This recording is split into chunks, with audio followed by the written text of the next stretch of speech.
নমস্কার সকলকে সকলকে আরো একবার অনেক অনেক স্বাগত। দেখুন আমাদের বাজার বর্তমানে যে পরিস্থিতিতে এসে দাঁড়িয়েছে তাতে আগামীকাল অর্থাৎ সোমবার দিনটা একটা অত্যন্ত গুরুত্বপূর্ণ দিন হিসেবে আমাদেরকে দেখতে হবে। কারণ ক্যান্ডেলস্টিক প্যাটার্ন হিসেবে এমন একটা জায়গায় এসে নিফটি দাঁড়িয়েছে যে আগামী সোমবার অর্থাৎ কালকে যে ঘটনা ঘটবে তার উপরে বেস করে কিন্তু অনেক কিছু নির্ভর করবে। আর ওদিকে আমরা এই গত সপ্তাহ পুরো সপ্তাহ জুড়ে দেখলাম যে মোদিজির যে আর কি আবেদন আমাদের পুরো দেশবাসীর কাছে যে আপনারা সোনা কিনবেন না বা কম কিনবেন উনি অবশ্য বলেননি, উনি বলেছেন যে আপনারা সোনা কিনবেন না এবং ভোজ্য তেল এবং জ্বালানি তেল এই সমস্ত তেলগুলো কম ব্যবহার করতে উনি আবেদন জানিয়েছেন। তাই নিয়ে আমাদের দেশে বিভিন্ন রকম কথাবার্তা হয়েছে। কেউ বলেছে কেন উনি কেন কনভয় কম করছেন না, মন্ত্রীরা কেন কনভয় কম করছেন না, কেউ বলেছেন যে আমরাই শুধুমাত্র সবসময় দেখবো, এরকম বিভিন্ন রকম মন্তব্য চালু হয়েছে যার অ্যাকচুয়ালি বস্তুতপক্ষে কার্যকারিতা সেরকম কিছু দেখা যাচ্ছে না। কারণ গভর্নমেন্ট থেকে মানে আমি তো এখন প্রধানমন্ত্রী মোদীকে শুধুমাত্র বললে হয় না, প্রধানমন্ত্রী মোদী মানে হচ্ছে আমাদের প্রধানমন্ত্রী এবং তার কথা মানে হচ্ছে ভারত সরকারের কথা, আমরা সেই হিসেবেই দেখবো। তো ভারত সরকার সাধারণভাবে আমাদের সাধারণ জনতার কাছে একটা আবেদন করেছেন যে আপনাদেরকে যথাসম্ভব কম কনজিউম করে চালাতে হবে, কারণ একটা সমস্যা এই স্ট্রেট অফ হরমুজ নিয়ে কিন্তু আমাদেরকে ফেস করতে হচ্ছে এবং এর ফলাফল কত দূর যাবে সেটা কেউ বলতে পারে। তো এই রকম পরিস্থিতিতে উনি যেটা বলেছেন সেটা কিছুটা মেনে চলা একটা দেশের নাগরিক হিসেবে, যেহেতু প্রধানমন্ত্রীর বাণী ওইটা, তাই দেশের নাগরিক হিসেবে সেটা মেনে চলা যথেষ্ট কর্তব্য এবং আমি অন্তত বেশ কিছু অংশে সেটাকে মেনে চলছি। কিন্তু এতে আমাদের যেটা দেখতে হবে যে আমাদের দেশে অ্যাকচুয়ালি কি ঘটতে চলেছে এবং কি ঘটছে যাতে অ্যাকচুয়াল এই প্রবলেমটা হচ্ছে। আমাদের যে ফরেক্স রিজার্ভ রয়েছে, যেটায় আমাদের দেশে আর কি ইউএসডি যে পরিমাণ সঞ্চিত রয়েছে, সেই সঞ্চিত ইউএসডি কিন্তু ক্রমশ যেটা কমে যাওয়ার ভয়, তেলের দাম বাড়লে যেটা একটু উপরে প্রভাব পড়বে এটা হচ্ছে, সেইগুলোর চাইতেও সব থেকে বড় পয়েন্ট হচ্ছে এফআইআইস দের আমাদের দেশ থেকে চলে যাওয়া। গড়ে প্রায় 6 থেকে 7 হাজার কোটি টাকা করে সেল আপ করছে তারা এবং ধারাবাহিকভাবে তারা আমাদের দেশ থেকে বেরিয়ে যাচ্ছে, যার ভয়াবহ প্রভাব কিন্তু আমাদের দেশের ওপর এসে পড়ছে এবং এটা বিগত 3 বছর ধরে হচ্ছে। স্ট্রেট অফ হরমুজের সমস্যা হয়তো গত 3-4 মাসের, কিন্তু গত 3-4 বছরের সমস্যা হচ্ছে বিদেশি বিনিয়োগকারীদের আমাদের দেশ থেকে পালিয়ে যাওয়া। আমি ভারত সরকারের কাছে আবেদন জানাচ্ছি যে অবিলম্বে আমাদের ওপরে যে এসএসটি এবং যে অন্যান্য ট্যাক্স গুলো চাপানো রয়েছে ফরেন ইনস্টিটিউশনাল ইনভেস্টরদের জন্য, সেইগুলোর ওপরে কিছু ছাড়পত্র আসা অবিলম্বে দরকার। তাহলে তারা আবার আমাদের দেশে আসা শুরু করবে এবং তারা যদি আমাদের দেশে আসা শুরু করে তাহলে অন্তত ডলার নিয়ে, ডলার ইস টু রুপিস যে রেশিওটা সেটা নিয়ে আমাদের চিন্তা করতে হবে না, কারণ তারা ডলার বিক্রি করে রুপিস কিনবে এবং রুপিস যথেষ্ট স্ট্রং হবে। তো এটা গেল একটা দিক। আমাদের কি দেখতে হবে যে আগামী দিনে কি কি আসতে চলেছে এবং ভারতে কি কি সমস্যা ঘটতে পারে যার ফলে নিফটিতে কি কি আসতে পারে। আমি সবার প্রথমেই ভিডিও শুরুতেই আমাদের যেটা বলে রাখলাম যে এই যে পুরো ইন্ডেক্সটা, সেই ইন্ডেক্সটা সোমবার দিন বা সোম এবং মঙ্গলবার এই দুটো দিনের ওপর বড় সড়ো ভাবে নির্ভর করছে। কেন? আমরা চার্ট দেখলেই সেটা দেখতে পাবো। তো আমার যেটা ইচ্ছা, গভর্নমেন্টের কাছে যেটা চাহিদা, সেটা আমি আপনাদের সাথে শেয়ার করে রাখলাম। আশা করছি গভর্নমেন্টের কাছেও এই একই মাধ্যমে শেয়ার করলাম, কারণ অন্য কোনো মাধ্যম তো এই মুহূর্তে নেই যার মাধ্যমে গভর্নমেন্টের কাছে এই খবরটা পৌঁছানো যায়। তো আমি এর মাধ্যমে গভর্নমেন্টের কাছে আপিল করছি যে অবশ্যই এমন কিছু স্টেপ নেওয়া উচিত যাতে করে বিদেশি ইনভেস্টররা আবার আমাদের দেশে ফিরে আসে এবং তারা আবার যেন আমাদের দেশে বিনিয়োগ করে। শুধুমাত্র ডোমেস্টিক ইনস্টিটিউশনাল ইনভেস্টর এরাই যেন আমাদের দেশের দায়িত্বে না থাকে, বিদেশিরাও যেন আমাদের দেশে একটা অংশ নেয়। কারণ ভারত ফাস্টেস্ট গ্রোয়িং কান্ট্রি এবং ভারত যেভাবে উন্নতি করছিল করছিল বলছি কথাটা খুব ভেবেচিন্তেই করলাম, তার কারণ এই স্ট্রেট অফ হরমুজের সমস্যার জন্য করছিলটাই বলতে হবে। যথেষ্ট বড় ক্ষতি হয়েছে এবং আগামীতে যদি এটা কন্টিনিউ হয় আরো বেশি ক্ষতি হওয়ার সম্ভাবনা রয়েছে। সমস্ত রকমের ভোজ্য তেল এবং জ্বালানি তেলের দাম যদি বেড়ে যায় তাহলে সবকিছু জিনিস যা আমরা কনজিউম করি তার সবকিছু জিনিসেরই কিন্তু দাম বাড়তে চলেছে এবং সেটা যদি বাড়ে তাহলে কিন্তু দেশের অর্থনীতির ওপরে সেটা একটা বড়সড় সমস্যার কারণ হয়ে দাঁড়াবে। ওই জন্য আমি বললাম যে যে সমস্যাটা তৈরি হয়েছে। তো এর ওপরে বেস করে আগামী সপ্তাহে আমাদের বাজার কোন দিকে যেতে পারে চলুন সেইটাই দেখে নিই। তবে তার আগে একটা কথা বলে রাখি, শেয়ার বাজারে বিনিয়োগ সম্পূর্ণ বাজারগত ঝুঁকি সাপেক্ষ এবং আপনার যদি উপযুক্ত প্রশিক্ষণ না থাকে তাহলে কিন্তু আপনি শেয়ার বাজারে বিনিয়োগ করে প্রফিট করতে পারবেন না এবং আপনার অবশ্যই অর্থনৈতিক উপদেষ্টা যিনি রয়েছেন তার সাথে কথা বলে তবেই শেয়ার বাজারে বিনিয়োগ করুন। তো চলুন আজকের ভিডিও এখানে শুরু করি। সর্বাগ্রে আমরা নিফটিকে দিয়ে শুরু করছি। নিফটি দা এই যেটা আমি এঁকেছি এটা কিন্তু আমার আঁকা একটা ছবি, এটার কিন্তু কোনো বাস্তব অস্তিত্ব নেই, এটা আমার আঁকা একটা ছবি। আমি যেটা এখানে দেখিয়েছি সেটা হচ্ছে যদি আগামী কালকে অর্থাৎ সোমবার দিনকে বাজার যদি ওপরে ওপরে সরি ভুল বললাম, এই রেঞ্জে কোথাও খুলে যায়, এই রেঞ্জে কোথাও খোলা মানে হচ্ছে 23,600 থেকে 700 এই রেঞ্জের মধ্যে যদি কোথাও খুলে যায় এবং যদি নিচে কাটা শুরু করে এবং আগামী সোমবার এবং মঙ্গলবার এই দুদিনের মধ্যে যদি এইটা কেটে এরকম নিচে চলে আসে, অর্থাৎ 23,300-কে যদি কেটে দিয়ে নিচে চলে আসে, তাহলে একটা বিয়ারিশ এন যে প্যাটার্নটা রয়েছে সেই প্যাটার্নের মতো প্যাটার্ন এখানে কিন্তু তৈরি হবে এবং সেটা যদি হয় তাহলে নিফটিকে প্রথমে 23,000 এবং তারপরে 22,000 এই দুটো লেভেলে দেখার জন্য প্রস্তুত হয়ে থাকুন। তার কারণ হচ্ছে নিফটির উইকলি চার্ট, ডেলি চার্টের পরেই যে টাইম ফ্রেম আসছে সেটা হচ্ছে উইকলি চার্ট। উইকলি চার্টের হিসেবে নিফটি এই সপ্তাহে যা করেছে সামনের কয়েকটা সপ্তাহে কিন্তু নিচে নামতে শুরু করলে এই যেটা 200 EM এ রয়েছে 22,000, সেই 22,000-এ কিন্তু সোজা চলে আসবে। আর যদি ওপরে খুলে উপরে ওঠার চেষ্টা করে তাহলে সর্বাগ্রে 24,300 এবং তারপরে 24,600 এই দুটো লেভেলে রেজিস্ট্যান্স পাবে। আর ম্যাসিভ রেজিস্ট্যান্স তো আমি বহু সপ্তাহ ধরেই এই হলুদ দাগ কেটে আপনাদেরকে দেখিয়ে রেখেছি। নিফটি ব্যাংকের উইকলি চার্টও নিফটির মতোই দেখাচ্ছে এবং সেক্ষেত্রে নিচে বড় সড়ো একটা সাপোর্ট কিন্তু 50,000 লেভেলে রয়েছে এবং তার নিচের সাপোর্ট 49,000, যেটা হচ্ছে আমাদের 200 উইকলি লেভেল। আমরা যদি ডেলি চার্টকে দেখি তাহলে ডেলি চার্টে দেখবো যে এখান থেকে এইরকম ধরনের যে প্যাটার্ন গুলো হয়, দেখুন এই ধরনের যে প্যাটার্ন গুলো হয় এটাকে বলা হয় বিয়ারিশ ফ্ল্যাগ। আরো কয়েকদিন এরকম ওপর নিচে করে নিচে কাটতে পারে, তার একটা সম্পূর্ণ সম্ভাবনা নিফটি ব্যাংকে দেখা যাচ্ছে।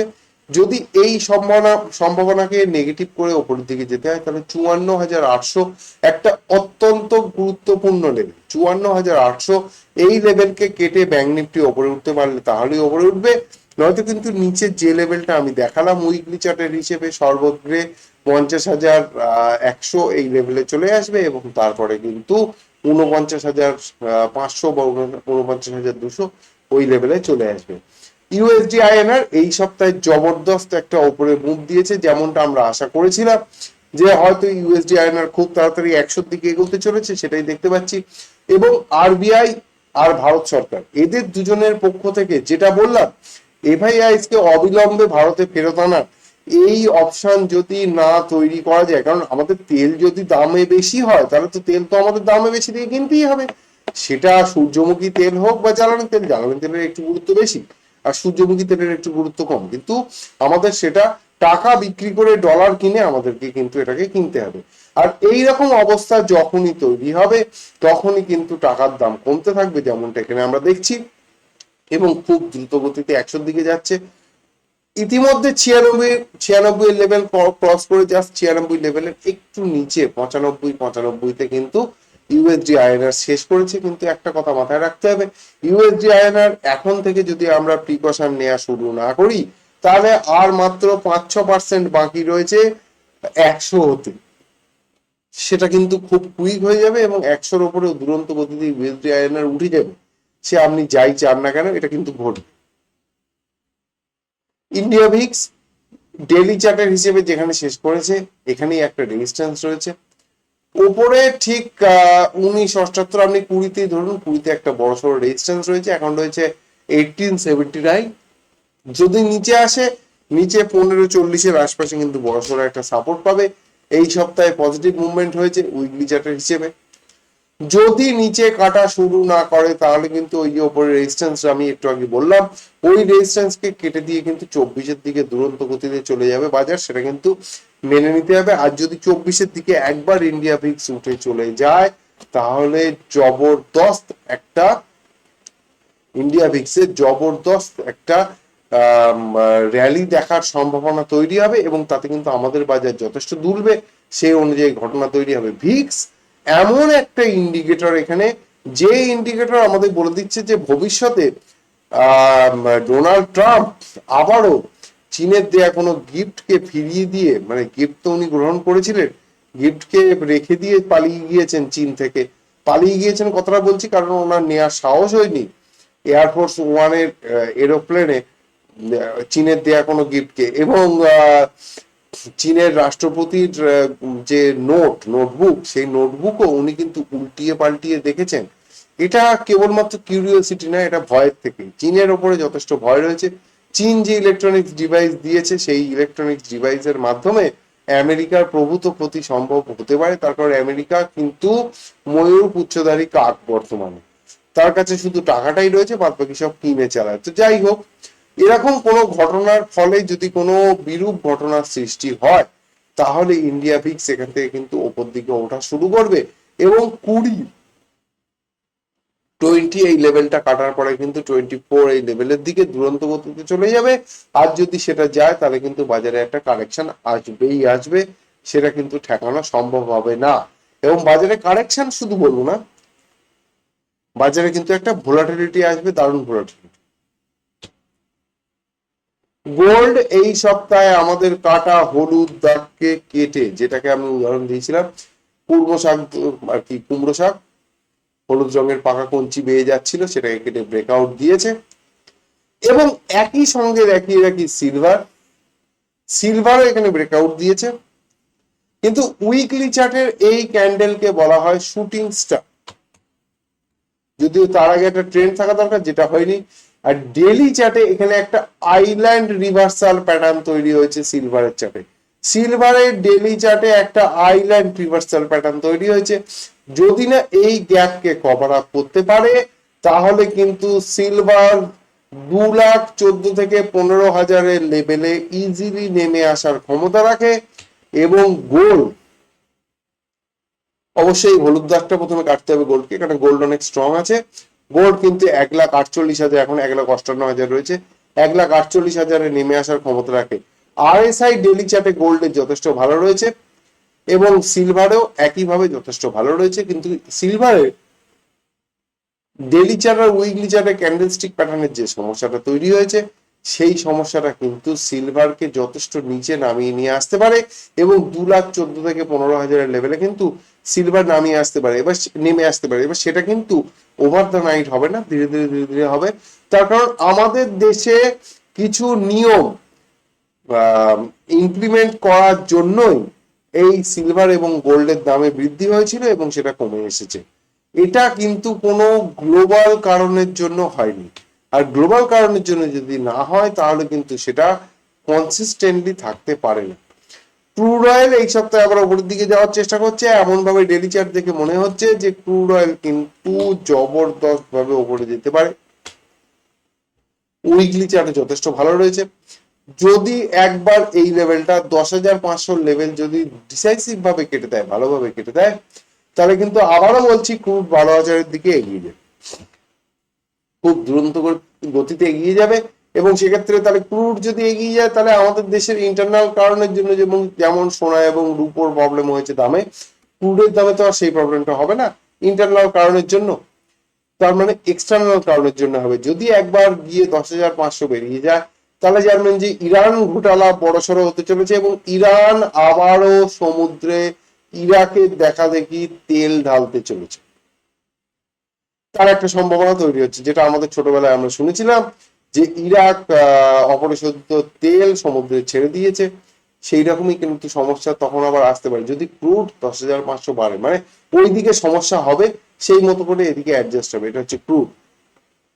আর ন্যাচারাল গ্যাস আপাতত পক্ষে ন্যাচারাল গ্যাস কিন্তু 300-র যে লেভেলটা রয়েছে, এই মুহূর্তে চলছে 284, 300-র লেভেলে কিন্তু যথেষ্ট বড় একটা রেজিস্ট্যান্স পেতে পারে এবং সেই রেজিস্ট্যান্স কাটিয়ে উঠলে এই যে সাদা দাগটা কাটা রয়েছে, এই দাগের দিকে আবার দ্রুত গতিতে অগ্রসর হবে, সেটা না হলে কিন্তু এটা হবে না।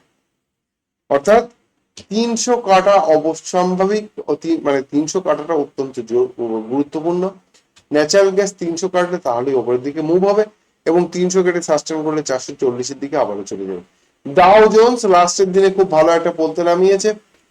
এখানে যেটা বলেছিলাম যে এটা একটা ফ্ল্যাগের মতো প্যাটার্ন বানাচ্ছে, ফ্ল্যাগের প্যাটার্ন আরো 2-1 সপ্তাহ কিন্তু এইভাবে একইভাবে চলতে পারে, এক্ষুনি কিছু বলা যাচ্ছে না যে কোন দিকে যাবে।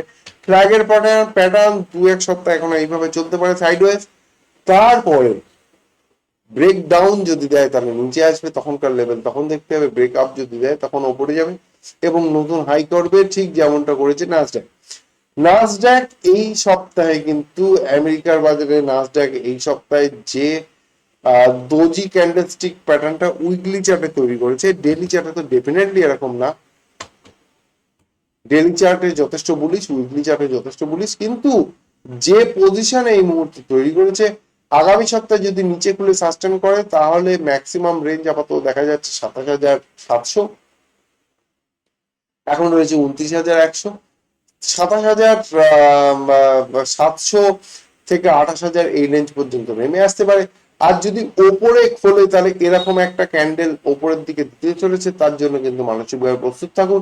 আরএসআই এখনো পর্যন্ত উইকলি চার্টে নাসডাকের যা রয়েছে দেখতে পাচ্ছি, উইকলি চার্টে আরএসআই যথেষ্ট ভালো হয়ে গেছে এবং ওপরের দিকে একটা যাত্রা করার আবার ব্যবস্থা তৈরি করছে। যদি এই স্পিনিং টপটা কার্যকরী হয়ে নিচে নামিয়ে নিয়ে আসে তাহলে